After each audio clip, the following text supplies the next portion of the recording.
Protests against Israel's war in Gaza are sweeping through universities across the United States, presenting a major challenge not only to the university authorities but possibly also to the Biden administration months ahead of the US presidential election.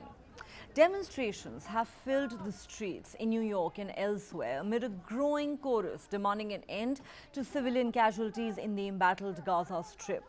The protests have gained momentum following mass arrests of protesting students at some East Coast universities in recent days, displaying a deepening dissatisfaction with the Gaza war in a country that has historically been Israel's most important ally.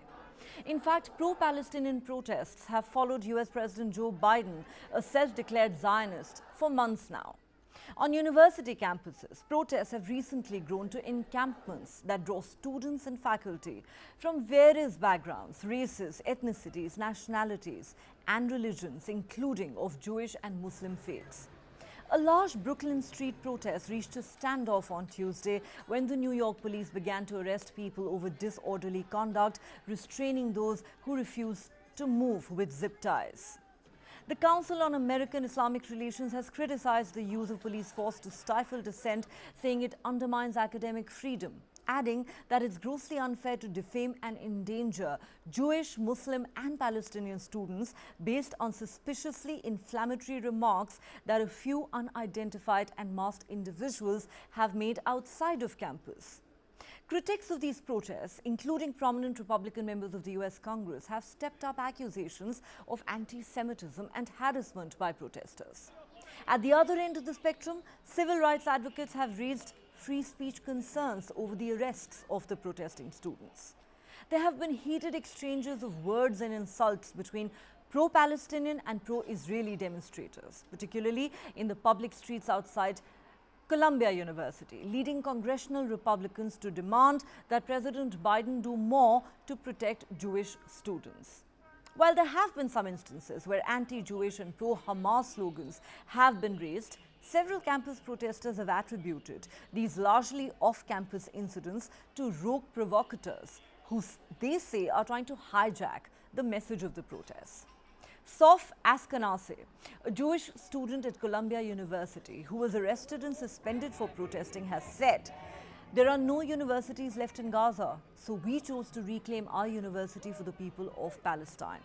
Adding, anti-Semitism, Islamophobia and racism, in particular racism against Arabs and Palestinians, are all cut from the same cloth. Other students blame universities for failing to protect their right to protest or stand up for human rights.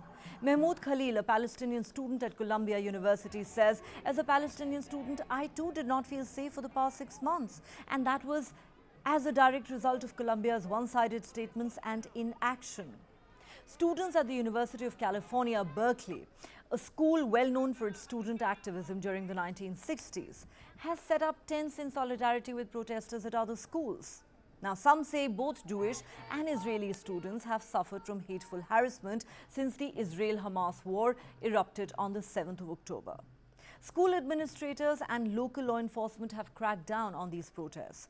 The New York police recently arrested more than 120 protesters at New York University and over 100 protesters at Columbia University. Columbia even cancelled in-person classes at its Upper Manhattan campus in a bid to defuse tensions. Scenes of pro-Palestine encampments being erected have played out on campuses from the East Coast to the West Coast. Many of these have been cleared now by the police after authorities cited violations of university policy and trespassing law. Significantly, many of the anti-Gaza war protesters are Jewish students who say they want to distance themselves from the Israeli government's war strategy. They say they don't see what Israel is doing in Gaza as self-defense. Instead, they view the Israeli actions as gross violations of human rights. Across American campuses where protests have broken out, students have issued calls for a permanent ceasefire in Gaza, an end to US military assistance for Israel, university divestment from arms suppliers and other companies profiting from the war, and an amnesty for students and faculty members who have faced disciplinary action or been fired for protesting. In Brooklyn, about 2,000 people recently occupied a plaza near the Brooklyn, home of U.S. Senate Majority Leader Chuck Schumer, a staunch Israel supporter and the highest-ranking Jew in the U.S. government. The protesters chanted, "Stop arming Israel, stop funding genocide, and let Gaza live." Organizers performed music from Jewish and other cultures, giving prominence to Canadian author Naomi Klein, a peace activist who drew on her Jewish roots to argue against Zionism, which she called a false idol. Klein said, "We want freedom from the project that connects genocide in our name."